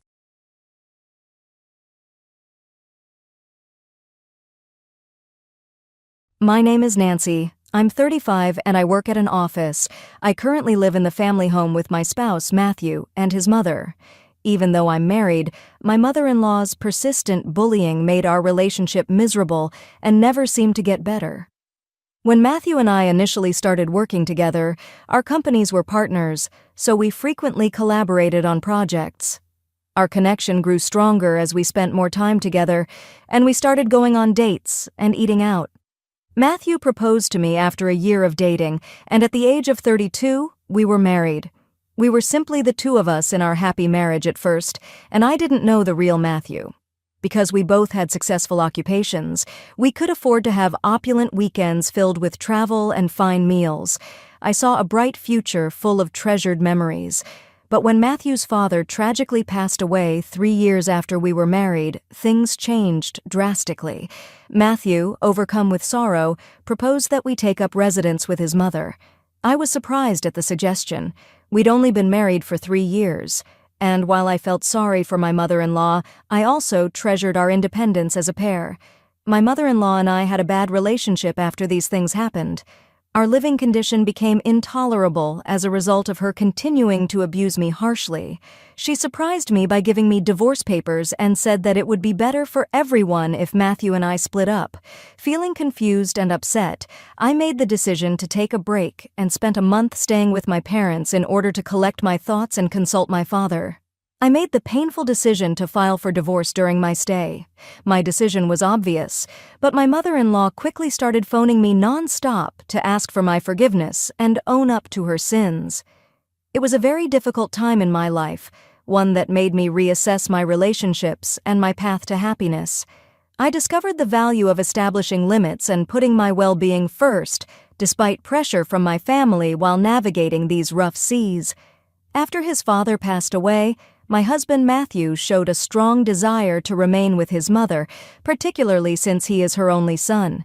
He had a strong sense of duty to look after her. "I'm her only son, so I feel like I need to take care of her as much as I can," he told me. His regret for not paying more attention to his father prior to his passing heightened his feeling of obligation. I had my doubts about Matthew's decision to move home with his mother, but I felt obligated to support him since I saw how devastated he was by his father's passing. My mother-in-law was relieved to see us when we arrived at her home shortly after. She replied to Matthew, "It's good of you to be here," and he comforted her, telling her that she didn't need to worry anymore now that they were here. She replied with gratitude, saying, "Dear, thank you. I'll look after the two of you going forward." Matthew was grateful for what she said, but when it came to me, I felt uneasy. Once we were settled in, Matthew and I went to the living room to see my mother-in-law, who had made some sweets from her bakery using her favorite almond paste. As he appreciated the snacks, Matthew's eyes lit up with a youthful enthusiasm that made me momentarily participate in his happiness. But when my mother-in-law asked me, "Nancy, are you all right?" and turned to face me with a cold expression, the mood changed. "How come you appear so lost?" Then she advised briskly that we prepare coffee to go with the pastries. "Where are the coffee pots and things?" she said snidely as I was scrambling to determine the location of items. "You really are so worthless, don't you?" "Oh gee, they're over there where the wife's stuff is," she said, gesturing to a cluttered shelf and generating more clutter in the process. Her tone was contemptuous. Her remark hurt, especially because it was baseless. Even though I'd never shied away from a task, she seemed intent to portray me in a negative light. This exchange made me question our decision to move in because it served as a clear reminder of the difficult dynamics in the home. My spouse and I used to frequently visit his mother before we lived in together. She would always say, "No need, just sit down," which essentially prevented me from going into the kitchen whenever I tried to help around the house. It appeared that she had certain preferences for how things were done, and that she didn't want outside interference. I eventually gave up trying to help, believing that it would diffuse the situation. But that didn't make things any better. Even so, it felt unjust that she would still lash out at me without warning. Once, following an especially harsh reprimand from Mom, she gave me a fierce look and said, "What's up with that look? Are you having issues?" I prayed in silence that my husband would step in, not wanting to answer directly and start a fight. I looked at him, expecting he would offer some consolation, but he seemed engrossed in his phone, as if he didn't realize how uncomfortable his mother was making me feel. That he didn't appear to notice, let alone handle the situation, was painful and disappointing. This conflict was just the start of our difficult living situation. After moving in, the problems became more common almost immediately. She stormed into our room early one morning, saying, "Hey Nancy, why are you still sleeping in?" It was barely 6 a.m. when I looked at my phone. With a little confusion, I answered, "It's only 6 o'clock in the morning," she shot back, unfazed. "So what? Not only should you get up and prepare Matthew's lunch and breakfast, but you also have a daily bathroom cleaning to attend to." I was surprised by her expectations. My spouse and I didn't usually cook lunch since we weren't early risers and frequently skipped breakfast. It was also unrealistic to clean the bathroom before leaving for work because it would be too tiring. It seemed excessive and unrealistic to expect one to wake up early in order to finish all of these responsibilities. My mother-in-law became more agitated, doubting my abilities and upbringing, while I dreaded answering her early morning requests. "Why do you simply stand there? Move quickly. What type of upbringing caused you to lose all of your usefulness?" Her scathing remarks pierced me deeply and filled me with a mixture of determination and rage. I made the decision to live up to her expectations in return. I started getting up at 6 every morning after that, and started making more complex breakfast and lunch dishes for my spouse and me, in addition to simple ones. In addition, I made sure the restroom was spotless. I was surprised to discover that I felt somewhat satisfied about keeping the bathroom tidy, and it was satisfying to keep a clean environment. My spouse was aware of my efforts and frequently thanked me for the meals and the tidy environment. However, my mother-in-law's attitude did not improve with my increased efforts. Instead, her demands escalated. One day, she would crave Japanese cuisine, only to switch to French the next, insisting on dishes like homemade pizza and freshly cooked pasta paired with red wine from upscale shops. These requests were delivered as if each meal were for a special occasion, yet they were becoming a daily expectation. The most frustrating aspect was that my husband seemed to always side with her, instructing me to adhere strictly to his mother's wishes. "Make sure you do it exactly how my mom wants," he'd say without offering to help. He completely disengaged from the tasks, leaving everything up to me. Consequently, our precious days off were consumed with preparing elaborate dinners for his mother. Moreover, she continued to critique my life choices relentlessly. "You're a wife. Why are you still working? You should be at home supporting your husband. Plus, you're getting older, and the time to have children is running out. Do you realize you're almost worthless?" she would assert daily. Her words were not only demanding, but deeply hurtful, causing me to reflect on her character and wonder about the kind of upbringing that shaped such a harsh personality. Her constant criticisms made me question the sustainability of living under constant scrutiny and pressure. One particularly stressful day, compounded by work and ongoing tension with my mother-in-law, my husband confronted me with an accusation. "My mom says you're neglecting the housework. Is that true? You never listen to me and always act defiantly.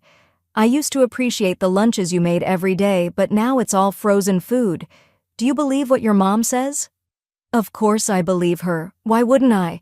Are you suggesting my mom is lying? You're acting terribly as a wife. Can't you fulfill your role properly? He snapped at me, his tone sharp and accusatory. I was livid at his lack of understanding and support. "What are you talking about? Just look for yourself. I make homemade lunches, clean, do laundry, and cook dinner every day," I protested, my frustration mounting. "I'm telling you to stop lying. What Mom says is true," Matthew retorted, dismissing my efforts blatantly. "You're acting crazy. You mama's boy, what are you even saying? You never believe me or help me with anything. What exactly do you want me to do? You're such a nuisance," I retorted as the argument escalated quickly. Matthew's face flushed with anger as he responded. The exchange marked a significant deterioration in our relationship. From that day forward, the situation at home grew even more challenging. Whenever my mother-in-law criticized or harassed me, Matthew began to echo her insults. "Hey, is dinner ready? I just got home. Hurry up," my husband demanded one evening as soon as he walked through the door. "You're so slow and useless," my mother-in-law added, her words like daggers. While they both berated me, I muttered under my breath, "You're both failures." Exhausted and feeling isolated, I was left behind as they decided to go out to eat together. "Never mind. Let's just go out to eat together," my husband suggested abruptly. "That sounds good. Let's go," my mother-in-law agreed enthusiastically. As they left, I was completely excluded from the outing, a clear sign of how disconnected I had become from what was supposed to be my family.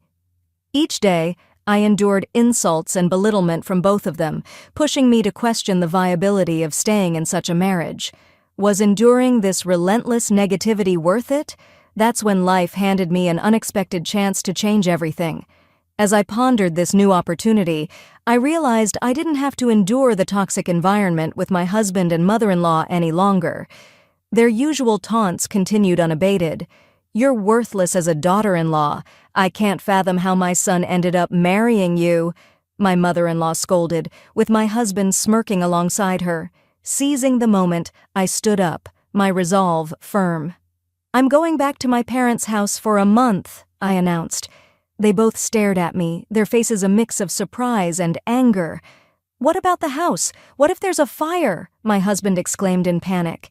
"You're being incredibly irresponsible. If you're leaving, then divorce my son," my mother-in-law shouted, her anger palpable as she yanked a drawer open and pulled out divorce papers, thrusting them at me. "Go ahead, sign them," she challenged. "Oh, Mom, you're prepared for this," my husband remarked, clearly surprised. "That's right. You have no choice but to obey us. If you don't like it, then get a divorce. This is a convenient situation," my mother-in-law asserted, convinced of her control. To their surprise, I gave them a firm response. "Okay, let's get divorced then." Their shocked eyebrows widened at my hard position, but I chose to ignore it and started completing the divorce paperwork. "I've completed my contribution. Kindly depart promptly," I said in a firm voice. My spouse blinked in shock, unable to make sense of the lady in front of him and the one he believed he could easily control. "Was that earlier just a bluff?" he murmured, not understanding that I was actually taking back my freedom and life. Matthew's behavior changed significantly when I insisted on completing the divorce. He gave me a scathing glance. "Don't fumble around." "I'm serious," I declared, my resolve unwavering. Matthew grabbed the divorce papers out of my hand without saying another word and quickly filled in his portion. He forcefully placed the papers onto the table. With a sour tone, he questioned, "Is this good enough?" "It's too late to undo it, even if you want to." "Oh well, this means it's over for you too," he exclaimed, attempting to laugh icily while trying to hide his dismay. "It's over for you guys in my heart," my mother-in-law added. However, I told myself, it's really over for you. Immediately upon my departure, I filed the divorce paperwork.